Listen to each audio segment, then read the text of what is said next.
नंदिनी अभिजित पाटील. माझा विषय शिवरायांचे बालपण.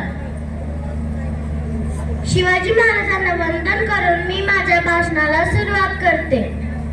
इतिहासाच्या पानावर, रयतेच्या मनावर, मातीच्या कणावर, विश्वासाच्या प्रमाणावर राज्य करणारा राजा म्हणजे राजा शिवछत्रपती शिवाजी महाराजांना वंदन करून मी माझ्या भाषणाला सुरुवात करते. सह्याद्रीच्या कुशीतून एक हिरा चमकला, भगवा चंदनाचा शिवनेरीवर प्रगटला. तो दिवस म्हणजे सोन्याचा दिवस. आदिलशाही सोडल्यामुळे शहाजीराजांवर संकट ओढवले होते. शहाजीराजांची धावपळ वाढली होती. त्यांच्या पत्नी जिजाबाई या काळात गरोदर होत्या. त्यांना कुठेतरी सुरक्षित ठेवणे गरजेचे होते. शहाजीराजांनी त्यांना जुन्नर जवळ शिवनेरी किल्ल्यावर सुरक्षित ठेवले. अखेर तो सोन्याचा दिवस उगवला. 19 फेब्रुवारी 1630 रोजी शिवनेरी किल्ल्यावर सनई चौघडे वाजू लागले. जिजाबाईंना पुत्ररत्न झाले, ते म्हणजे शिवबा. अवघ्या महाराष्ट्रातच नव्हे तर अवघ्या हिंदुस्थानाच्या क्षितिजावर सूर्य तेजोमय उगवला. शिवाई देवीच्या नावावरून बाळाचे नाव शिवाजी ठेवले. शिवाजी हे 3 अक्षर शब्द नव्हे तर तो एक मंत्र आहे, जो की उच्चारताना अंगातलं रक्त सरसायला लागतं. शिवनेरीवर एक तारा चमकला. जिजाऊंच्या पोटी सिंह जन्मला. जिजाबाईंनी त्यांना उत्तम शिक्षण व संस्कार दिले.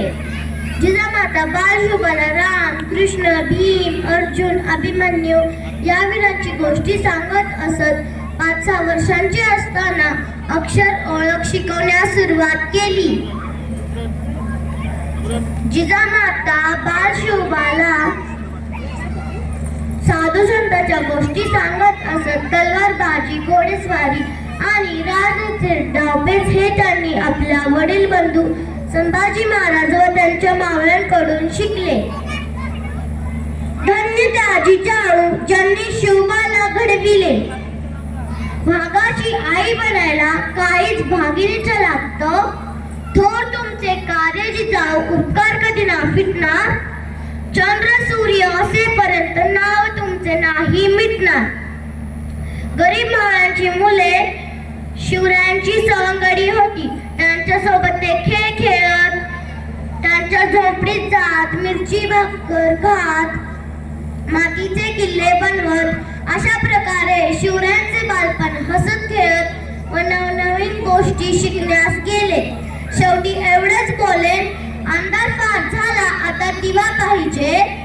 अंधार फार झाला आता दिवा पाहिजे. राज्याला पुन्हा एकदा जिजाऊंचा शिवबा पाहिजे. जिजाऊंचा शिवबा पाहिजे. जय जिजाऊ, जय शिवराय. धन्यवाद. छत्रपती शिवाजी महाराज की जय. छत्रपती शिवाजी महाराज की